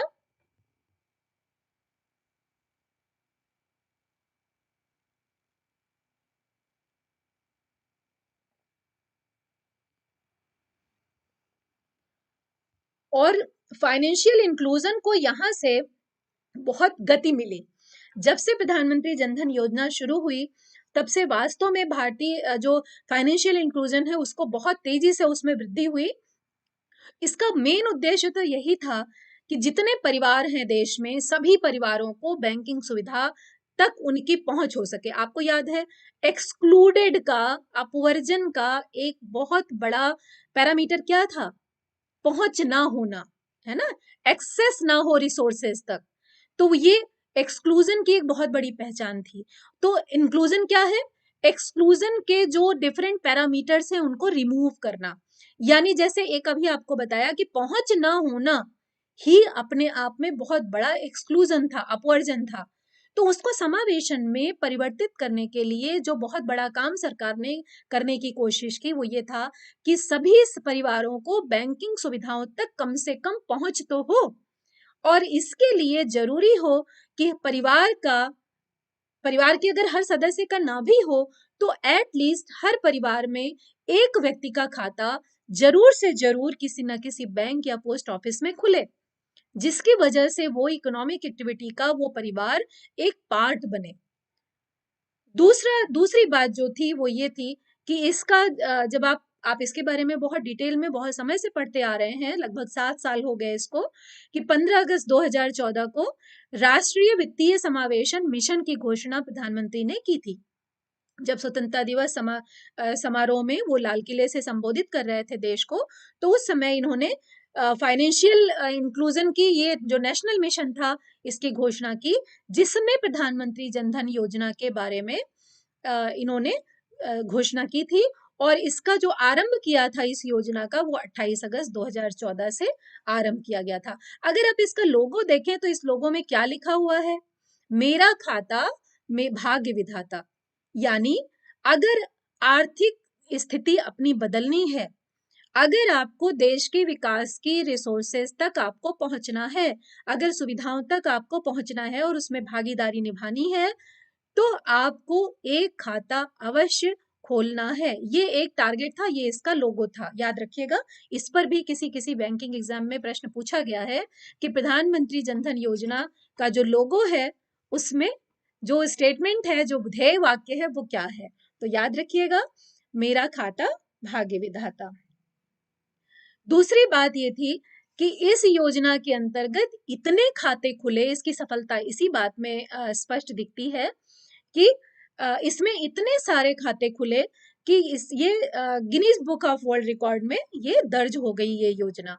और इसमें जो योजना इस योजना में थी, जिसमें ये स्पष्ट रूप से लिखा गया कि जितने नेशनलाइज्ड बैंक हैं उसमें सारे के सारे पोस्ट ऑफिसेज में और कुछ प्राइवेट बैंक जो काफी अच्छी जैसे एचडीएफसी है, आईसीआईसीआई है ना, जो बहुत अच्छे प्राइवेट बैंक हैं, जो बहुत अच्छी पावर रखते हैं, अच्छी शक्ति रखते हैं लेन देन में, या अपना एक स्टेटस रखते हैं पूंजी के माध्यम से, तो उसमें भी जो जीरो बैलेंस पर खाता खोलने कोटक महिंद्रा बैंक है, ये 3-4 बैंक प्राइवेट बैंक ऐसे हैं जो बहुत अपना एक अच्छा स्टेटस रखते हैं कैपिटल के माध्यम से। तो और जो वित्तीय लेन देन है उसमें बहुत बड़ी भूमिका निभाते हैं। तो इन सब में जीरो बैलेंस पर, जीरो बैलेंस मतलब खाते, जब आप खाता खोलने जाते हो ना, तो आपको कुछ ना कुछ धनराशि देनी पड़ती है, चाहे 100 रुपए, चाहे 200 रुपए, चाहे 1000 रुपए, वो हर बैंक में अलग अलग है। तो अगर जनधन योजना के अंतर्गत कोई अपना खाता खुलवाने जाता है तो वो अकाउंट जीरो बैलेंस पर खुलेगा, यानी उसके लिए किसी प्रकार की कोई धनराशि देना नहीं है। ऐसा क्यों किया गया? क्योंकि जो एक्सक्लूडेड क्लास है उसको लाभ मिल सके, क्योंकि हर व्यक्ति के बहुत सारे ऐसे वर्ग हैं जिनके पास 50 रुपए भी नहीं है खाते में जमा करने या देने के लिए। तो उनको इस योजना के माध्यम से अगर खाता खुलता है तो सरकार अगर कोई धनराशि उनको ट्रांसफर पेमेंट के माध्यम से प्रोवाइड कराती है तो कम से कम इन खातों में वो जमा हो सके, उन्हें जाकर के कहीं से भुगतान ना लेना पड़े, तो सीधे इन अकाउंट्स में पैसा जाए और जरूरत पड़ने पर व्यक्ति वहां से अपना पैसा निकाल सके। और दूसरी बात ये थी इस योजना में कि जो एक्सीडेंट कवर था, दुर्घटना बीमा कवर था इस अकाउंट को खोलने में, वो 2 लाख रुपए तक का है। पहले ये 1 लाख रुपए तक का था, लेकिन पिछले साल से इसे बढ़ा करके 2 लाख रुपए कर दिया गया। इसमें एक डेबिट कार्ड भी इशू होता है, यानी आपके पास पैसा नहीं है, कोई बात नहीं आपके अकाउंट में, लेकिन जो डेबिट कार्ड है, ऐसा नहीं है कि आपको डेबिट कार्ड नहीं मिलेगा, तो एक रुपे डेबिट कार्ड इसमें इशू किया जाता है। और ये भी है इसमें कि अगर 6 महीने तक अच्छी तरह से खाता धारक उसको संचालित करता है, यानी उसमें ट्रांजेक्शन करता रहता है, चाहे वो 50 रुपए जमा हो, चाहे 100 रुपए जमा हो, अगर 6 महीने तक कंटिन्यूअसली वो करता है तो उसे 5,000 रुपए तक की ओवरड्राफ्ट, ये क्या है, ये एक तरह का क्रेडिट लेना है, लोन लेना है ना, कि अगर आपके पास पैसा नहीं है और आपको तुरंत 5,000 रुपए की जरूरत है तो आप अपने अकाउंट से विड्रॉ कर सकते हो, भले ही आपके अकाउंट में 5,000 रुपए ना हो। तो ये ओवरड्राफ्ट की सुविधा, लेकिन इस कंडीशन के साथ कि 6 महीने तक वो अच्छी तरह से संचालित किया गया हो। दूसरी बात ये है कि जो भी इसमें कुछ विशेष समय तक अगर खाता अच्छी तरह से ऑपरेट रहता है तो 30,000 रुपए तक का इंश्योरेंस कवर भी इसमें देने की सुविधा सरकार ने की है। उसके बाद अगली इंपॉर्टेंट बात ये थी कि सर चार्जर को देना, चार्जर का तार देना जरा।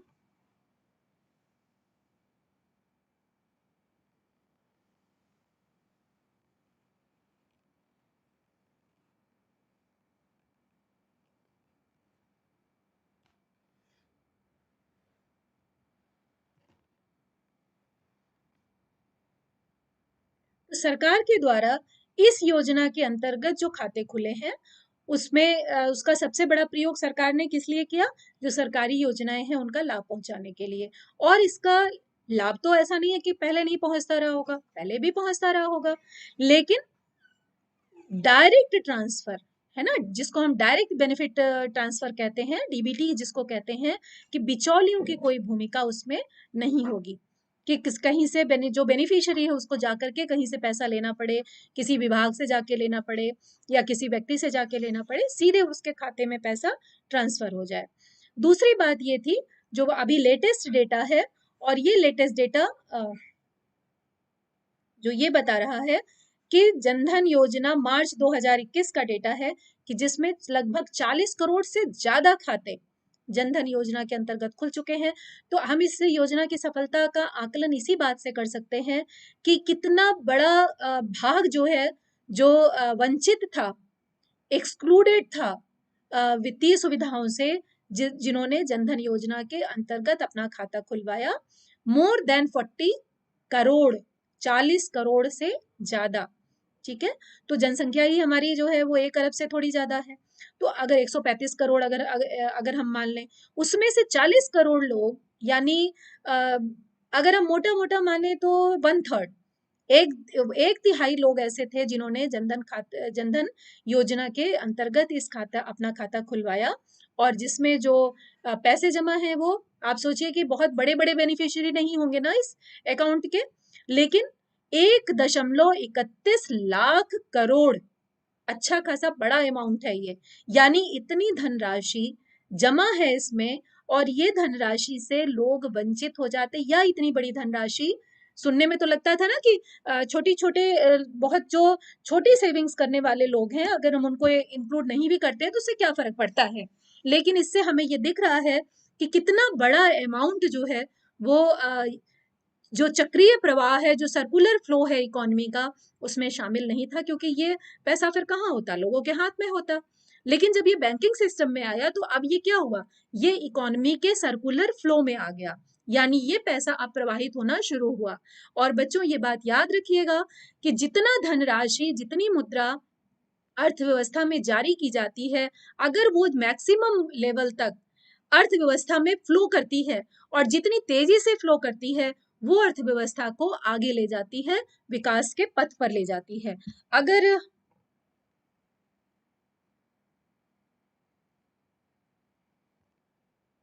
हेलो,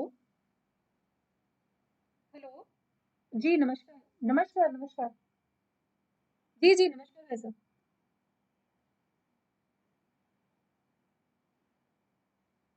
हाँ हाँ, बिल्कुल बना दीजिए।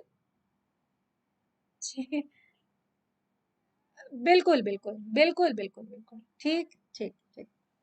ओके, नमस्कार।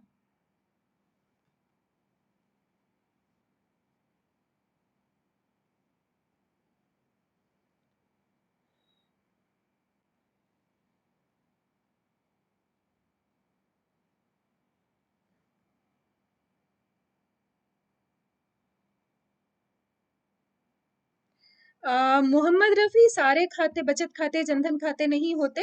जनधन खाते जो हैं वो अलग तरीके से खुलते हैं, सारे बचत खातों को जनधन खाता नहीं कहा जाता है। अ, ठीक है, हाँ। तो इसके ये लेटेस्ट डेटा है, जिसमें 40 करोड़ से ज्यादा खाते खुले और 1.31 लाख करोड़ रुपए इसमें जमा हुए हैं।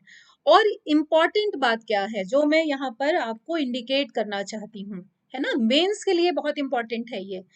इन खातों में से जो ये आप 40.35 करोड़ खाते देख रहे हैं, है ना, इन 40.35 करोड़ खाते में से 63% खाते, 63%, मोर देन, मतलब आधे से ज्यादा खाते, ये कहाँ खोले गए, ग्रामीण इलाके में। तो इसका मतलब क्या है, इसका सीधा सा तात्पर्य, सीधा एनालिसिस जो है वो ये निकलती है कि इसका मतलब ग्रामीण क्षेत्र जो है वो अपवर्जित थे। अपवर्जित क्लास इसीलिए तो इनको कही गई ना कि फाइनेंशियल फैसिलिटीज में ये एक्सक्लूडेड थे, जो वित्तीय सुविधाएं हैं वहां एक्सक्लूडेड थे। इनको इंक्लूड करने के लिए जो ये योजनाएं चलाई गई, उनका लाभ मिला, और ग्रामीण क्षेत्र के लोग इससे लाभान्वित हुए। और एक और वर्ग था, याद है आपको, अपवर्जित वर्ग में, अपवर्जित वर्ग में एक बड़ा वर्ग था,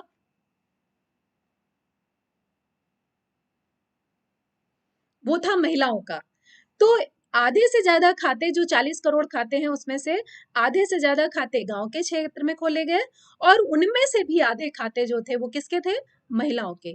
तो आपको याद है कि एक्सक्लूडेड क्लास में बड़ी संख्या किसकी थी, महिलाओं की, क्योंकि फाइनेंशियल सर्विसेज तक महिलाओं की पहुंच पुरुषों की अपेक्षा, जो डेटा अवेलेबल है वो ये कहता है कि बहुत कम थी इससे पहले।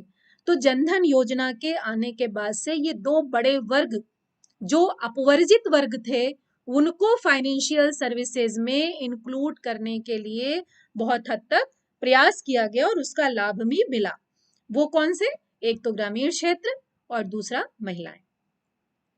दूसरी योजना, ये भी बहुत इंपॉर्टेंट है, प्रधानमंत्री मुद्रा योजना। प्रधानमंत्री मुद्रा योजना ये गैर कॉरपोरेट लघु व्यापार क्षेत्र के लिए आरंभ की गई, स्मॉल बिजनेस सेक्टर जो है, उसको हेल्प करने के लिए, क्योंकि अगर मुद्रा योजना का जो उद्देश्य था वो यही था कि अगर कोई अपना स्टार्टअप शुरू करना चाहता है, अगर कोई छोटा मोटा अपना कारोबार शुरू करना चाहता है, कोई फल का ठेला लगाना चाहता है और उसे तुरंत अगर 20,000, 25,000, 50,000 की जरूरत है, तो वो फिर यानी जो छोटे मोटे कारोबारी हैं, जो कॉरपोरेट में नहीं आते, जो रजिस्टर्ड हैं या नहीं है, है ना, जो कॉरपोरेट हैं वो तो जनरली रजिस्टर्ड होंगे, लेकिन जो नॉन कॉरपोरेट हैं उनको अगर व्यापार के लिए धनराशि की आवश्यकता है तो वो किस बैंक के पास जाएं। तो इसके लिए प्रधानमंत्री मुद्रा योजना आरंभ की गई और ये अप्रैल 2015 में शुरू की गई, जिसका पहला उद्देश्य था कि अब स्वरोज, क्योंकि आपको याद होगा जो प्रधानमंत्री का फोकस था वो सबसे ज्यादा इसी पर था, आत्मनिर्भर भारत, आत्मनिर्भरता ज्यादा से ज्यादा बढ़े, जो मेक इन इंडिया है वो ज्यादा से ज्यादा बढ़े, जो स्वरोजगार है जिसके लिए स्किल इंडिया मूवमेंट भी खूब चलाया गया, तो स्वरोजगार तेजी से बढ़े और स्वरोजगार के लिए आसानी से कर्ज अवेलेबल हो, क्योंकि फाइनेंस व्यक्ति कहाँ से लेगा, उसके लिए बैंक सबको लोन देते नहीं थे, तमाम सारी गारंटी मांगी जाती थी, तो इसीलिए स्वरोजगार को आसानी से कर्ज देने के लिए ये सेंटेंस याद रखिएगा, दो चीजें याद रखिएगा अगर आपसे क्वेश्चन पूछा गया है, कि एक तो ये गैर कॉरपोरेट के लिए है, गैर कॉरपोरेट लघु क्षेत्र के लिए, दूसरा ये स्वरोजगार, इसका उद्देश्य है कि स्वरोजगार के लिए आसानी से लोन अवेलेबल हो और जो छोटे उद्यम हैं उनसे रोजगारों का सृजन हो सके, क्योंकि ये तभी होगा जब फाइनेंस अवेलेबल होगा, तो छोटे छोटे जो उद्यम हैं उनको आरंभ करने में मदद मिल सके, स्पेशली जो स्टार्टअप इंडिया मूवमेंट था उसको सपोर्ट करने के लिए। इस आपको मुद्रा योजना में, प्रधानमंत्री मुद्रा योजना में 3 तरह की कैटेगरी बनाई गई, जिसमें जो शिशु लोन था, जिसको शिशु कर्ज कहा गया, वो 50,000 रुपए तक का था। जो किशोर, जैसे छोटा बच्चा होता है ना, कि कोई स्टार्टअप अगर है, बिल्कुल शुरू हुआ है, तो उसे 50,000 रुपए तक का, या कोई व्यापार शुरू हुआ है, किसी को अपना मान लीजिए किराने की दुकान खोलनी है और पैसा नहीं है, तो वो 50,000 रुपए का मुद्रा लोन लेकर के अपना व्यापार आरंभ कर सकता है ना। तो शिशु लोन जो है वो 50,000 रुपए का, किशोर लोन जो है वो 50,000 से 5 लाख रुपए तक का, और जो जब तरुण, किशोर क्या होता है, जो छोटा बच्चा होता है, जब वो थोड़ा बड़ा होता है तो उसे कहा जाता है किशोर लोन, और जो तरुण लोन है वो तरुण लोन 5 लाख, शिशु मुद्रा लोन, यहाँ पर शिशु लोन इसे काट दीजिएगा, ये दोबारा से कॉपी पेस्ट हो गया है, तरुण लोन जो है वो 5 लाख से 10 लाख रुपए तक का ये आरंभ किया गया है इसमें। इसके बाद दूसरी बात ये थी कि इसमें किसी प्रकार की कोई निश्चित ब्याज दर नहीं है, यानी जो ब्याज है, ब्याज की दर है, वो जिस कारोबार के लिए लोन लिया जा रहा है उसकी प्रकृति पर, उसका जैसा नेचर है, यानी उसमें कितना रिस्क है इस पर डिपेंड करेगा। अगर ज्यादा रिस्क वाली कोई कारोबार किया जा रहा है तो उस पर अगर लोन दिया जाएगा तो उसकी ब्याज ऑब्वियसली थोड़ी सी इंटरेस्ट रेट उसकी ज्यादा होगी, और अगर रिस्क जिसमें कम है उसमें इंटरेस्ट रेट कम होगी। न्यूनतम ब्याज दर जो है वो 12% रखी गई थी, लेकिन जो इस पर कोई सर्टेन ऐसा नहीं था कि कोई एक फिक्स रेट हो जिस पर मुद्रा लोन के अंतर्गत, प्रधानमंत्री मुद्रा योजना के अंतर्गत लोन लेने पर वो ब्याज रखी जाए। तीसरा जो बहुत इम्पोर्टेंट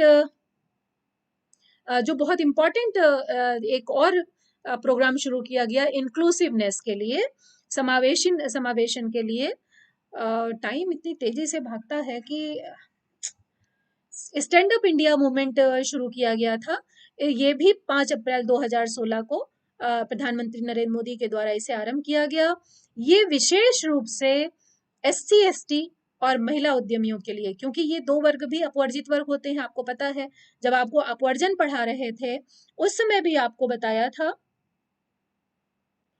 हाँ, गारंटी, उस तरह की गारंटी ऐसी नहीं होती है जैसी गारंटी आमतौर पे लोन देते समय मांगी जाती है उद्यमियों से, उसमें किसी भी बैंक में जब आप लोन लेने जाते हो, लेकिन इसमें इस तरह की गारंटी नहीं मांगी जाती है।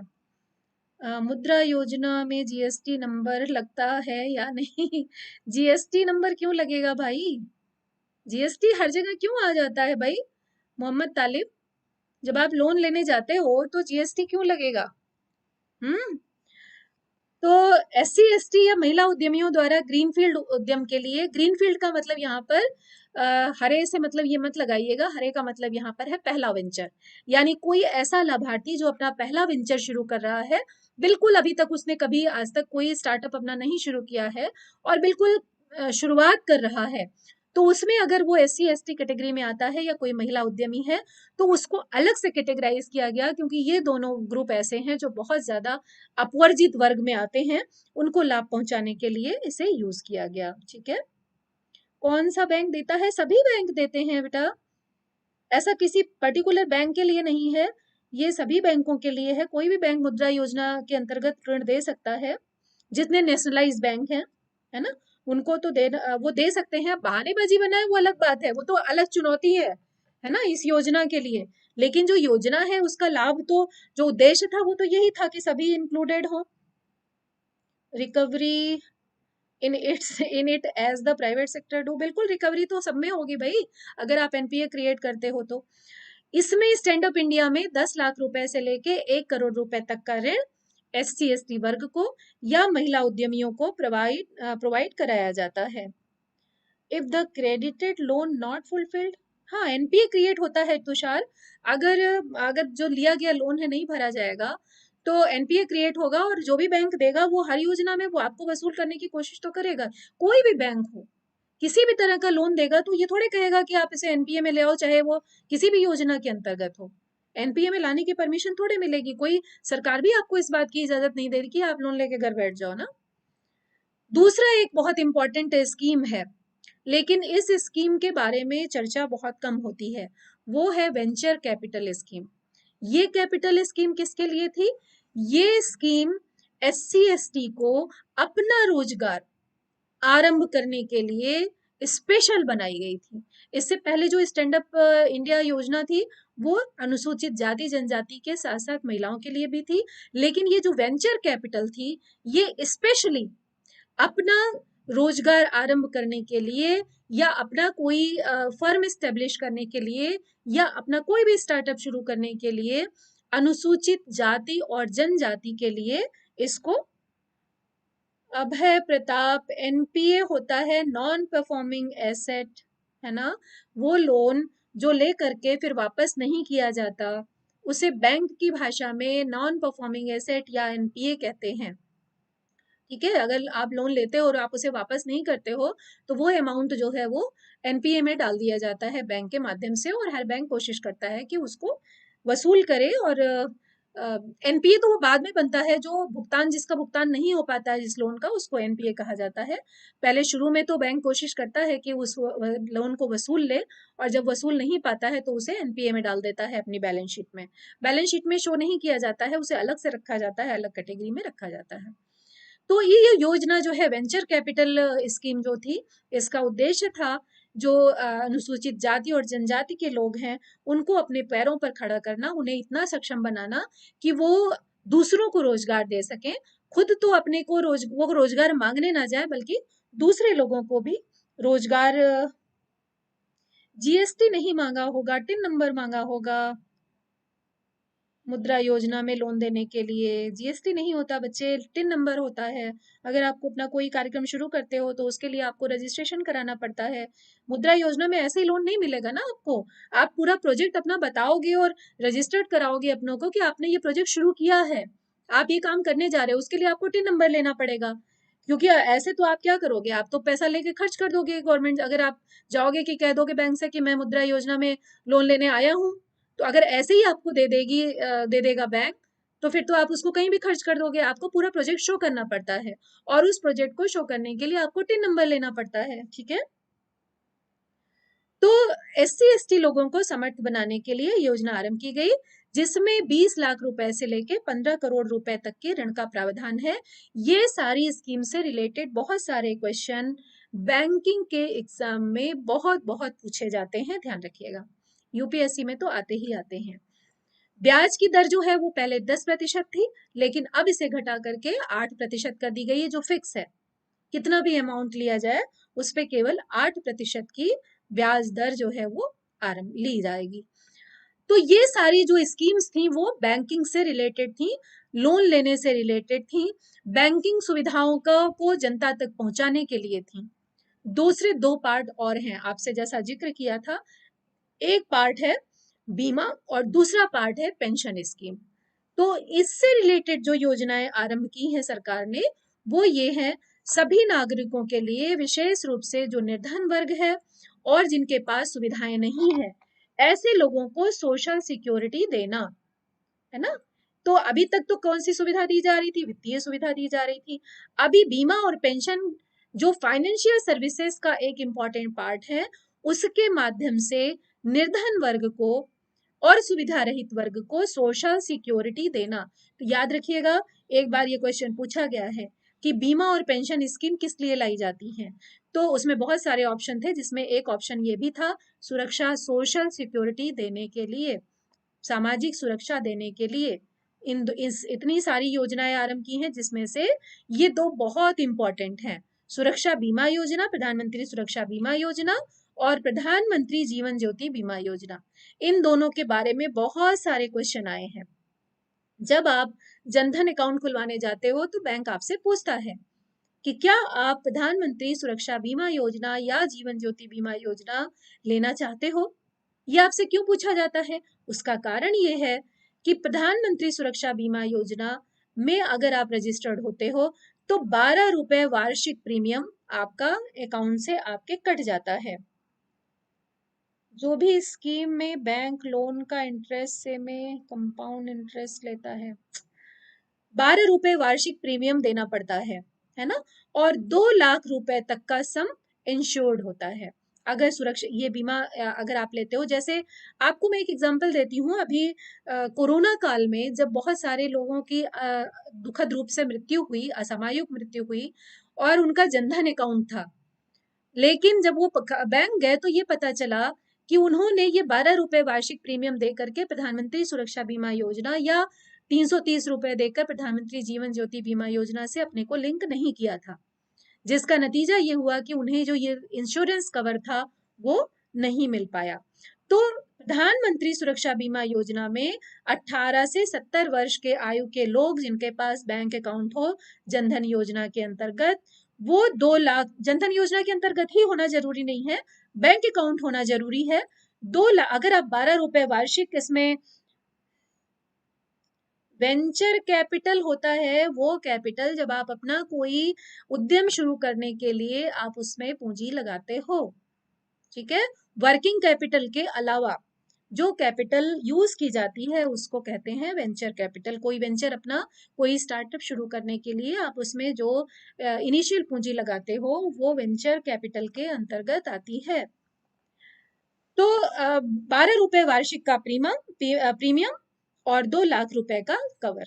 उसके बाद दूसरी जो बहुत इंपॉर्टेंट योजना थी वो थी प्रधानमंत्री जीवन ज्योति बीमा योजना, जिसके अंतर्गत 18 से 50 वर्ष के लोग शामिल हैं। इससे पहले वाला जो आपने देखा उसमें कितने वर्ष तक के लोग शामिल थे, इस पर क्वेश्चन पूछा गया है, 18 से 70 वर्ष के।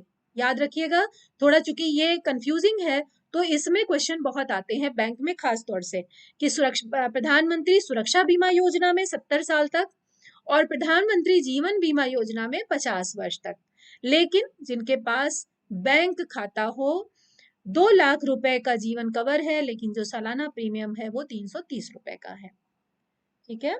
हाँ, 9 मई 2015 को आरंभ की गई, ठीक है। अटल पेंशन योजना, अगली जो पेंशन से रिलेटेड ये दो योजनाएं थी, जो सॉरी इंश्योरेंस से रिलेटेड, उसके बाद जो पेंशन से रिलेटेड योजनाएं थी उसमें बहुत इंपॉर्टेंट योजना है ये, वो है अटल पेंशन योजना। अटल पेंशन योजना भी 2015 में आरंभ की गई और इसमें जो आयु वर्ग है वो क्या है, 18 से 40 आयु वर्ग। ये इस वर्ग के कोई भी खाता धारक अगर चाहे तो वो अटल पेंशन योजना में अपने को रजिस्टर्ड करा सकता है, जिसमें मासिक पेंशन मिलने की गारंटी दी जाती है, जिसमें 50% योगदान जो है वो केंद्र सरकार देती है, लेकिन शर्त ये होती है कि प्रीमियम जो योगदान है वो 1,000 रुपए से ज्यादा नहीं होना चाहिए। उसी के साथ एक और अटल पेंशन योजना के साथ में वरिष्ठ पेंशन, लेकिन ये यहाँ पर जो ये योजना है इसका ये मतलब नहीं है कि इसमें आप रजिस्टर्ड करें, इसमें आपको कुछ अमाउंट लगातार डालना पड़ता है या एक फिक्स अमाउंट आपको इसमें अकाउंट के अंतर्गत रखना पड़ता है। चैलेंजर प्रीमियम होता है वो अमाउंट जो आपको पे करना होता है। जब आप ये पॉलिसी लेते हो इंश्योरेंस की, तो उसमें ये अमाउंट आपको पे करना होता है, जिसके बदले में आपको लाभ मिलता है इंश्योरेंस का, बीमा का। जब बीमा किसी तरह का लेते हो तो आपको कुछ पैसा देना पड़ता है ना हर साल, वो जो पैसा होता है जो आप पे करते हो उसको कहा जाता है प्रीमियम। तो वरिष्ठ पेंशन बीमा योजना जैसा नाम से स्पष्ट है, ये वरिष्ठ नागरिकों के लिए है। और 60 वर्ष और उससे वरिष्ठ नागरिक हम किसको कहते हैं? जिनकी उम्र 60 वर्ष से ज्यादा होती है। जैसे इसी के साथ में एक और योजना को आई, LIC वरिष्ठ पेंशन बीमा योजना। LIC के माध्यम से ही ये योजना आई है, क्योंकि लॉन्च तो इसे सरकार करती है, या RBI के माध्यम से सरकार लॉन्च करती है, लेकिन इसे जो माध्यम बनती है वो कौन बनता है बीमा योजना के लिए? वो बनती है लाइफ इंश्योरेंस कॉरपोरेशन, यानी LIC। इसका उद्देश्य है जो वरिष्ठ नागरिक हैं, क्योंकि वरिष्ठ नागरिकों को भी वंचित वर्ग में रखा जाता है। PMSBI में कोविड डेथ बिल्कुल इंक्लूड है, लेकिन वो तब जब आप उसे साबित कर पाए, ठीक है, और जनधन खाते के अंतर्गत वो आपने उसे लिया हुआ हो प्रधानमंत्री सुरक्षा बीमा योजना में। बिल्कुल बिल्कुल इंक्लूडेड है, लेकिन प्रीमियम अगर आपने रेगुलरली पे किया हो तो, ठीक है। वरिष्ठ पेंशन बीमा योजना में उद्देश्य है पेंशन देना। योग्यता क्या है? वरिष्ठ नागरिक होना, यानी 60 साल से ज्यादा की उम्र होना। लॉन्च किसने किया? भारत सरकार ने, है ना। इसी का एक और परिवर्धित रूप आया है प्रधानमंत्री वय वंदन योजना। ये भी बहुत इंपॉर्टेंट योजना है। प्रधानमंत्री वय, वय का मतलब होता है आयु, ठीक है। इससे अगर कभी आप भूल जाओ तो याद रखिए, जो वरिष्ठ आयु के लोग हैं, वय का मतलब होता है आयु, तो वय यानी अधिक आयु के लोगों को सम्मान देने के लिए, वंदन का मतलब होता है सम्मान देने के लिए। ओह माय गॉड, क्लास का टाइम भी हो रहा है, मैं जल्दी से इसे खत्म करती हूँ। 4 मई 2017 को लागू की गई।